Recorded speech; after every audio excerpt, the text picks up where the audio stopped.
பரிசுத்த நாமம் மகிமைப்படுவதாக. அப்போஸ்தலர் புஸ்தகம் 5ஆம் அதிகாரம் 39ஆம் வசனம் 38ஆம் வசனத்தை வாசிக்க கேட்டோம். தேவனால் உண்டாயிருந்ததேயானால் அதை ஒழித்துவிட உங்களால் கூடாது. தேவனோடு போர் செய்கிறவர்களாய் காணப்படாதபடிக்கு பாருங்கள் என்றார். மீண்டும் வாசிப்போம். தேவனால் உண்டாயிருந்ததேயானால் அதை ஒழித்துவிட உங்களால் கூடாது. தேவனோடு போர் செய்கிறவர்களாய் காணப்படாதபடிக்கு பாருங்கள். இப்பொழுது 38ஐ வாசிப்போம். இப்பொழுது நான் உங்களுக்கு சொல்லுகிறது என்னவென்றால், இந்த மனுஷருக்கு ஒன்றும் செய்யாமல் இவர்களை விட்டு விடுங்கள். இந்த யோசனையும் இந்த கிரியையும் மனுஷரால் உண்டாயிருந்ததே ஆனால் ஒழிந்து போகும். இன்றைக்கு தேவனுடைய வார்த்தை, இன்றைக்கு ஓய்வு நாளிலே கர்த்தராகிய இயேசு கிறிஸ்துவுடைய வார்த்தை என்ன அப்படி என்று நாம் தியானிக்கிற பொழுது ஆண்டவருடைய வார்த்தை சொல்லுகிறது, தேவனால் உண்டாயிருந்ததே ஆனால் என்ன செய்ய முடியாதுன்னா ஒழித்துவிட உங்களால் கூடாது. இன்றைக்கு கர்த்தருடைய வார்த்தை, கர்த்தருடைய நாமத்தை குறித்து நாம் சொல்லுகிறோம். வேதம் சொல்லுகிறது, தேவனால் உண்டாயிருந்ததையானால் அதை ஒழித்துவிட உங்களால் கூடாது. இன்றைக்கு ஆண்டவரால உண்டாயிருக்கிறவர்களை ஒழித்துவிட யாராலும் முடியவே முடியாது. ஆண்டவர் தெளிவாய் சொல்லிட்டாரு, அது உங்களால கூடாது. தேவனால் உண்டாயிருக்கிற எந்த மனுஷனையும், எந்த மனுஷியும், எந்த விசுவாசியும், எந்த ஊழியக்காரர்களையும், எந்த சபையையும் யாராலையும் ஒழித்து விட முடியாது. ஆனால் வேதம் சொல்கிறது, அவர்கள் தேவனால் உண்டாயிருக்கிறவர்களாய் இருக்க வேண்டும். வேதம் தெளிவாய் சொல்லிருக்கிற, மனுஷனால் உண்டாயிருந்ததே ஆனால், ஒருவேளை மனுஷனால் உண்டாயிருந்ததுன்னா அதை ஒழித்து விட முடியும். மனுஷனால உண்டாயிருக்கிறவங்களை ஒழிச்சு விடலாம். ஆனா தேவனால் உண்டாயிருக்கிறவர்களை என்றைக்குமே என்ன செய்ய முடியாதுன்னா ஒழித்து விட யாராலும் கூடாது. எதற்காக இந்த வார்த்தையை அவர் சொன்னார் அப்படின்னு வாசிக்கிற பொழுது அப்போஸ்தலர் புஸ்தகம் 5ஆம் அதிகாரம் 39ஆம் வசனத்தை வாசிக்க போகின்றோம். அப்போஸ்தலர் புஸ்தகம் 5:29. அதற்கு பேதுருவும் மற்ற அப்போஸ்தலரும், மனுஷருக்கு கீழ்ப்படுகிறதை பார்க்கிலும் தேவனுக்கு கீழ்ப்படுகிறதே அவசியமா இருக்கிறது. பாருங்க, பேதுருவும் மற்ற அப்போஸ்தலரும் அந்த மனிதர்களுக்கு பதில் சொல்லிருக்கிறாங்க. யாருக்கு பதில் சொல்றாங்க? 28 வாசிப்போம். இப்ப 28 வாசிக்க பார்ப்போம். அதே அதிகாரம் 28 வாசிப்போம். நீங்கள் அந்த நாமத்தை குறித்து போதகம் பண்ணக்கூடாது, இயேசு என்ற நாமத்தை குறித்து போதகம் பண்ணக்கூடாது என்று நாங்கள் உங்களுக்கு உறுதியாய் கட்டளையிடவில்லையா? அப்படி இருந்தும் இதோ எருசலேமை உங்கள் போதகத்தினாலே நிரப்பி அந்த மனுஷனுடைய இரத்த பலியை எங்கள் மேல் சுமத்த வேண்டும் என்றிருக்கிறீர்கள் என்று சொன்னார். வேதத்திலே வாசிக்கிறோம், ஆலோசனை சங்கத்தார்கள் பிரதான ஆசாரியர் என்ன செஞ்சுதான், பேதுருவுக்கும் அப்போஸ்தலர்களும் கூட்டிட்டு என்ன செஞ்சிருக்கிறாங்கன்னா, அவர்களை கூப்பிட்டு மிரட்டி, அவர்களை சிறையில வச்சு அவமானப்படுத்தி, அவர்களை கொலை செய்ய வகை தேடி பொல்லாத காரியங்களை அப்போஸ்தலர்களுக்கும் பேதுருவுக்கும் அவர்கள் உண்டாக்குகிற பொழுது இந்த பிரச்சனை ரொம்ப மும்முரத்தை அடைகிறது. என்ன செஞ்சுட்டாங்க அப்படின்னா, ஆண்டவருடைய நாமத்தை கொண்டு அற்புதங்களை செய்ய அவங்க ஆரம்பிச்சுட்டாங்க. அல்லேலூயா. ஆண்டவருடைய நாமத்தை கொண்டு அற்புதங்களை செய்கிறார்கள். நீங்கள் பார்த்திருப்பீங்க, பெந்தெகோஸ்தே நாளிலே தேவனுடைய பரிசுத்த ஆவியானவர் எழும்பினதினாலே அவர்கள் பரிசுத்த ஆவியினாலே நிறையப்பட்டார்கள். வேதத்தில் போட்டிருக்கு, பேதுரு எழும்பி பிரசங்கம் பண்ணுகிறார். 3000 பேர் ரட்சிக்கப்படுகிறார்கள். பெரிய ஒரு எழுப்புதல் அந்த தேசத்துக்கு, அந்த இடத்துக்கு வந்திருக்கிறது. அப்படி என்றால் அவருடைய நாமத்தை குறித்து சொல்லக்கூடாது. ஏன் சொல்லக்கூடாதுன்னா, அந்த நாமத்தை சொன்னதினாலே பெரிய ரட்சிப்பு அங்க வந்துச்சு. வேதத்தில் வாசித்து பார்த்தீங்கன்னா, அப்போஸ்தலர் கைகளினாலே தேவன் அற்புதங்களையும் அடையாளங்களையும் செய்ய ஆரம்பித்தார். ஜனங்கள் எல்லாரும் சபையில சேர்க்கப்பட்டார்கள். இது பெரிய ஒரு எழுப்புதல் அடைகிற நேரத்தில், எழுப்புதல் எந்த இடத்துல அடையுமோ அந்த இடத்துல நமக்கு நெருக்கம் வருகிறது. தெளிவாய் வேதம் சொல்லுகிறது, பேதுரு அப்போஸ்தலரும் ஆலோசனை சங்கத்தார் பிரதான ஆசாரியம் முன்னாடி வந்து நிக்கிறாங்க. அவங்களை நிறுத்துறப்போ அந்த மனுஷன் சொல்லுகிறார், அந்த பேதுருவை மற்ற அப்போஸ்தலரை கொஞ்சம் வெளியே போக சொல்லிட்டு அவர் சொல்றாரு, அந்த மனுஷர்களுக்கு சொல்றாரு, இது தேவனால் உண்டாயிற்று என்றால் அதை ஒழித்துவிட உங்களால் கூடாது. இது மனுஷனால் உண்டாயிற்று என்றால் அதை எல்லாராலும் ஒழிச்சிடலாம் அப்படின்னு. அப்போ உன்னை புரிஞ்சுக்கணும், தேவனால் உண்டானவர்களை யாரும் ஒழித்து விட முடியாது.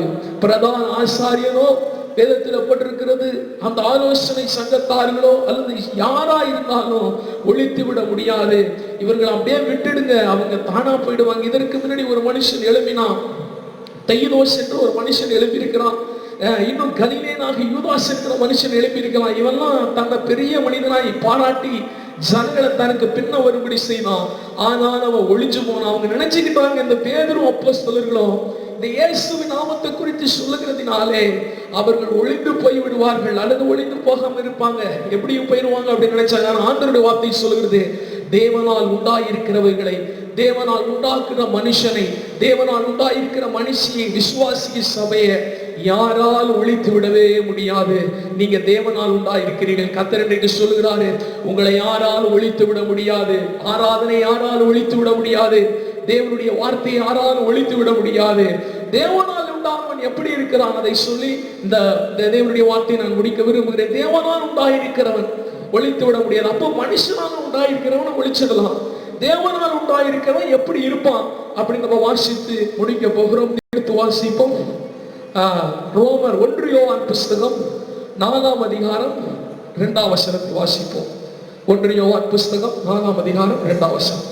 தேவ ஆவியை நீங்கள் எதனாலே அறியலாம் என்றால், மாம்சத்தில் வந்த இயேசு கிறிஸ்துவை அறிக்கை பண்ணுகிற எந்த ஆவியும் தேவனால் உண்டாயிருக்கிறது.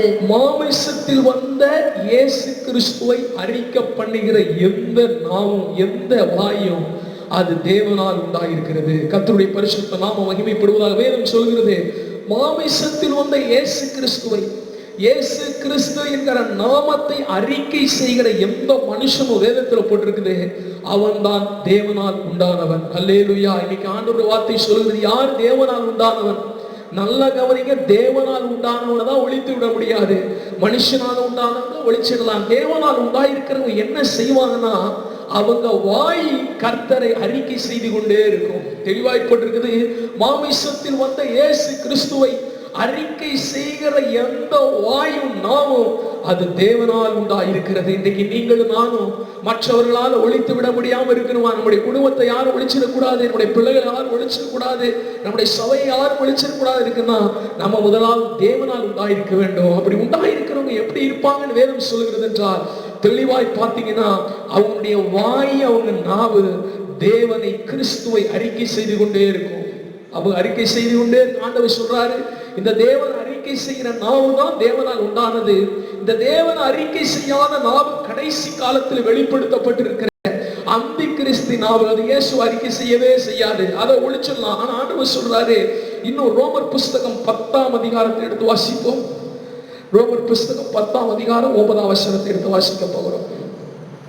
என்னவென்றால், கர்த்தராகிய இயேசுவை நீ உன் வாயினாலே அறிக்கையிட்டு, வாயினால் அறிக்கையிட்டு தேவன் அவரை மரித்தோரில் இருந்து எழுப்பினார் என்று, தேவனை அவர் மரித்தோரிலிருந்து எழுப்பினார் என்று உன் இருதயத்திலே விசுவாசித்தால் ரட்சிக்கப்படுவாய். இப்ப 10:10 வாசிங்க பாப்போம்.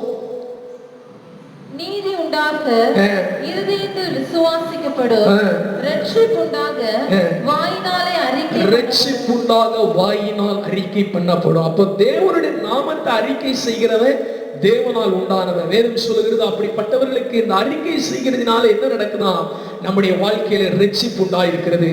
இயேசு கிறிஸ்துவ அறிக்கை செய்கிறவனுக்கு ரட்சிப்பு உண்டாயிருக்கு. ஆண்டவர் சொன்னார், இயேசுவை அறிக்கை செய்ய அவருடைய நாமத்தை அறிக்கை செய்ய நமக்கு என்ன கிடைக்கிறதுனா ரட்சிப்பு, அப்படின்னா பாதுகாப்பு கிடைக்கிறது.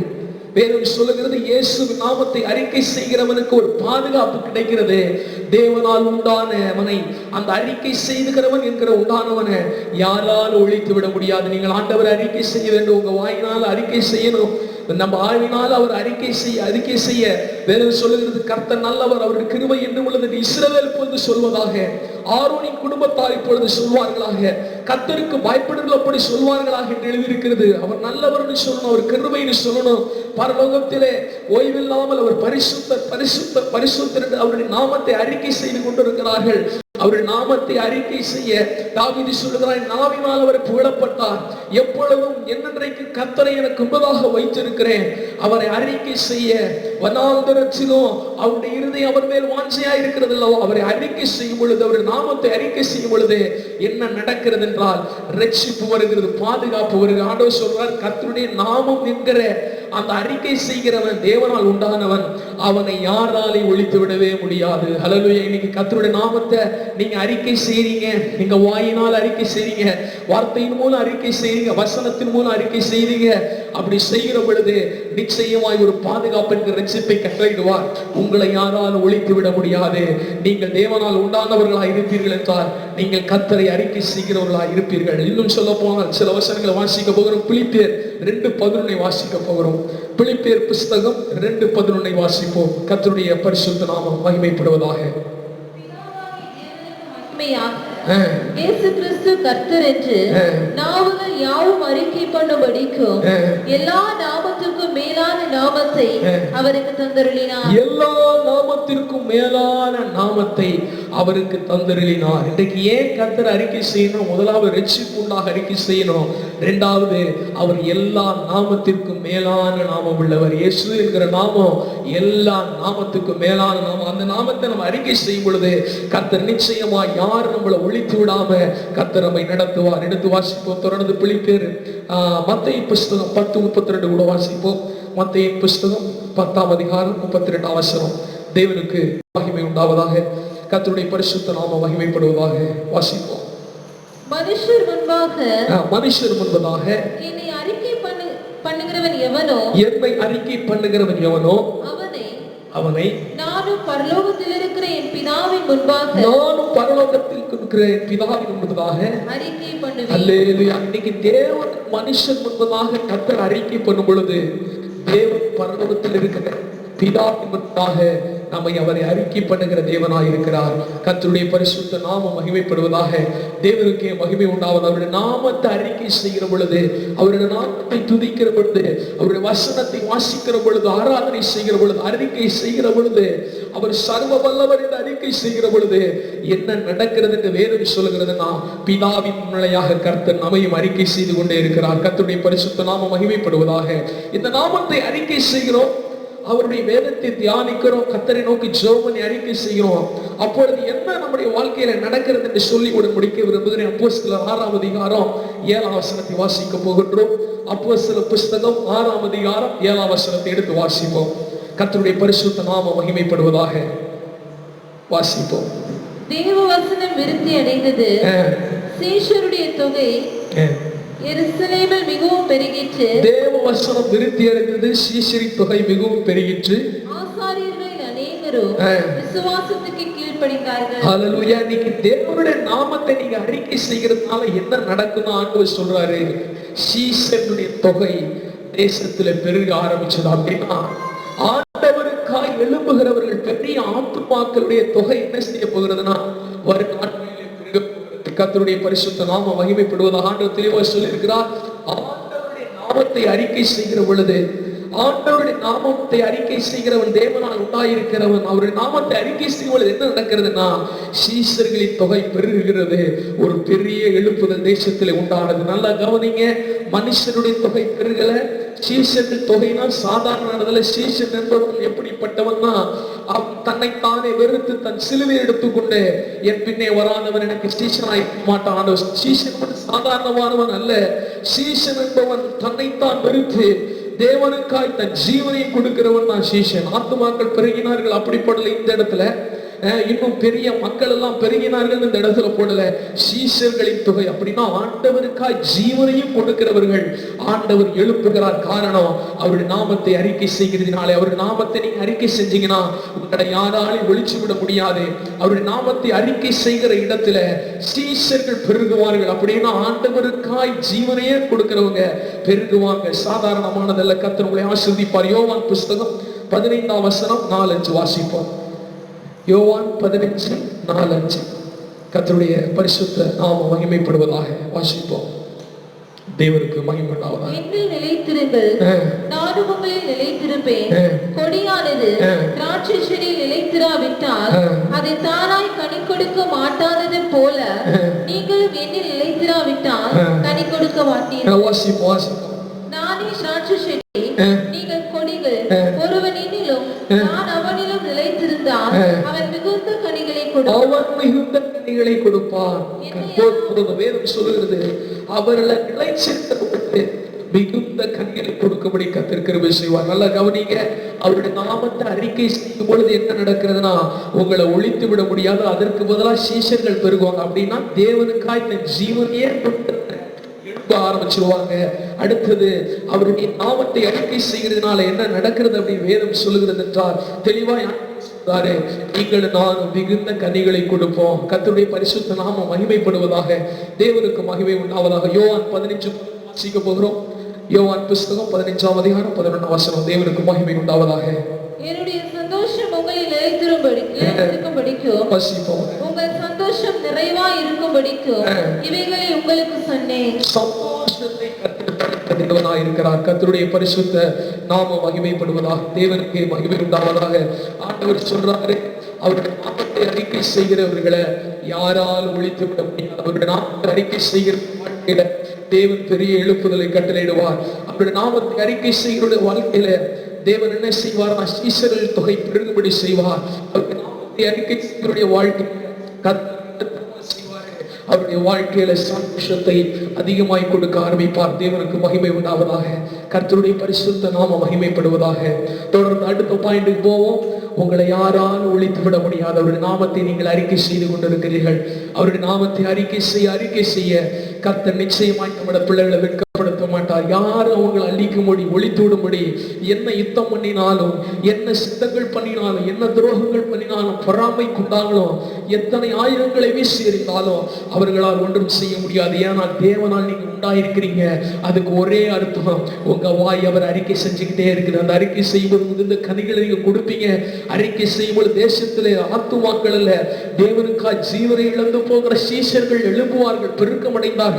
மூன்றாவதாய் அவருடைய சந்தோஷம் அளவில்லாமல் உங்களுக்கு இருக்கிற. தேவனால் உண்டாயிருப்பீர்கள் என்றால் உங்களை ஒழித்து விட முடியாது. தேவனால் உண்டாயிருக்கிறவன் கர்த்தருடைய நாமத்தை அறிக்கை செய்வான். 2வது ஒன்றியவான் புஸ்தகம் 5ஆம் அதிகாரம் 4ஆம் வசனத்தை நாம் வாசிக்க போகின்றோம். ஒன்றியவான் புஸ்தகம் 5ஆம் அதிகாரம் 4ஆம் வசனம். தேவனுக்கு மகிமை உண்டாவதாக. தேவனால் பிறப்பதெல்லாம் உலகத்தை ஜெயிக்கும். நம்முடைய விசுவாசமே உலகத்தை ஜெயிக்கிற ஜெயம். அப்படின்னா 2வது தேவனால் உண்டாயிருக்கிறவர்கள். எது தேவனால் உண்டாயிருந்துச்சுன்னா விசுவாசம் தான் தேவனால் உண்டாயிருக்கிறதா.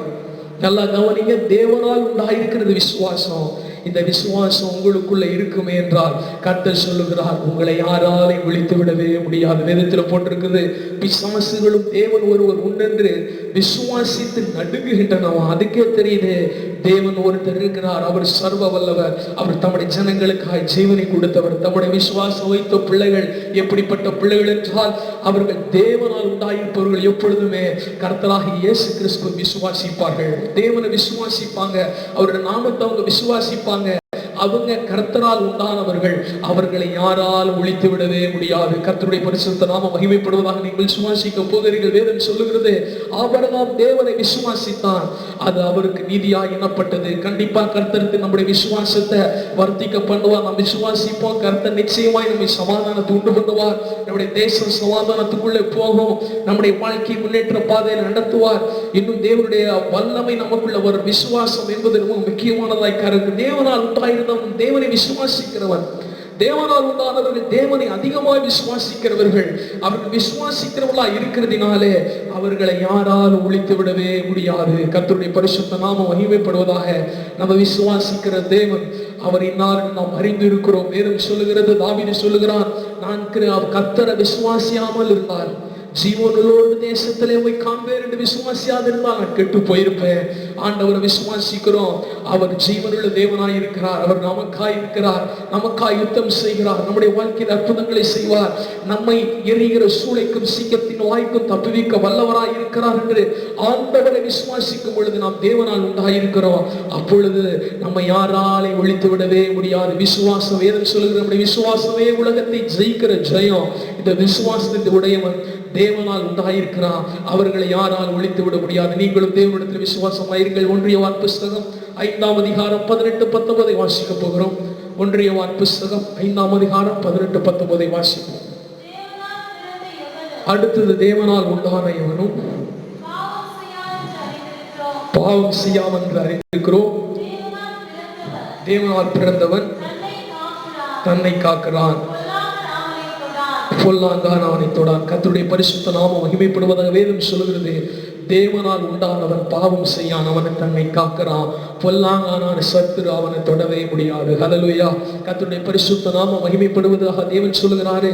தேவனால் உண்டானவர்கள் எப்படி இருப்பார்கள்? அவர்கள் பாவம் செய்ய மாட்டார்கள். பாவம் அவர்களிடத்துல வராதுன்னு ஆண்டவர் சொல்லல. பாவம் அவர்களை தொந்தரவு கொடுக்காதுன்னு ஆண்டவர் சொல்லல.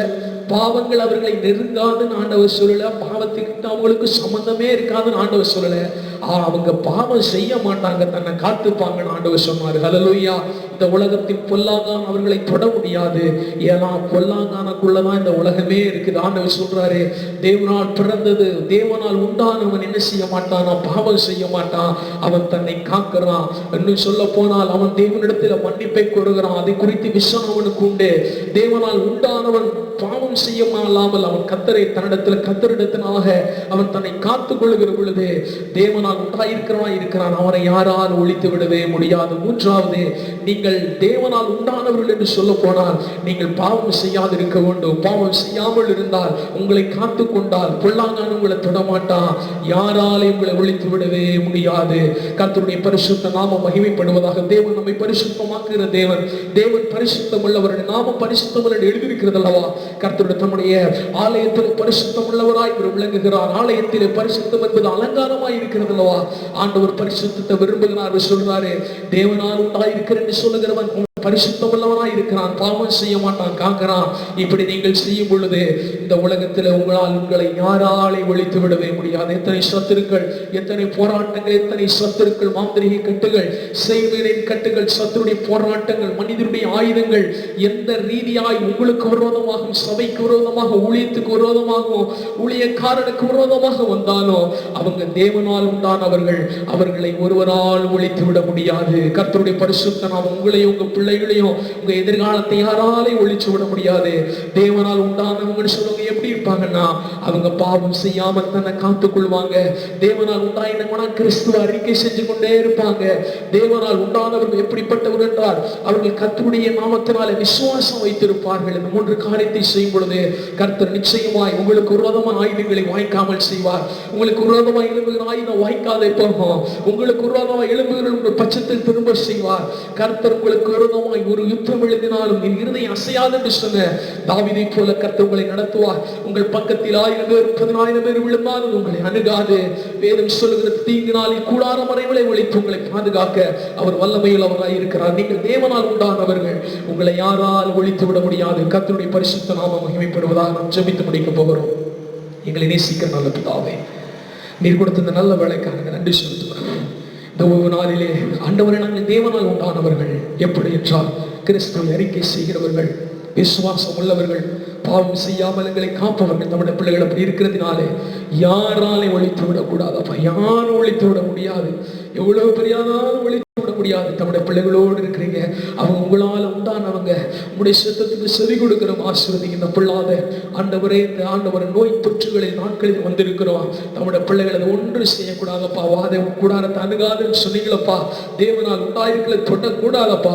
இயேசுவின் நாமத்தினால் எல்லா பலவீனங்களையும் ஆண்டவரே இந்த பொல்லாத கொள்ளைகளுக்கு விடுதலையை கொடுத்து சமாதானத்தையும் சத்தியத்தையும் பொருளாதாரையும் மீண்டும் தேசம் சமாதானத்துக்குள் மாற கிருபை செய்யுங்க. நீங்க தேவனால் உண்டாயிருக்கிறவர்கள் எந்த வியாதியோ போராட்டமோ ஆண்டவரை சூழ்நிலைகளோ நெருக்கமோ சாபமோ பாவமோ அவர்களை மேற்கொள்ள கூடாது, ஒன்று செய்ய முடியாது. இவர்கள் தேவனால் உண்டானவர்கள் அப்படி ஆசீர்வதிக்கிறார்கள். எல்லா விண்ணப்பத்திற்கு கண்ணீருக்கும் நீங்க பதில் தருவீராக. அவருடைய வாழ்க்கையில பெரிய அற்புதங்களை செய்ய இயேசுவின் நாமத்தினால் ரத்தத்தினால் வேண்டுகிறேன். ஜீவனுள்ள நல்ல பிதாவே, ஆமென், ஆமென், ஆமென். கர்த்தருடைய பரிசுத்த நாமம் மகிமைப்படுவது.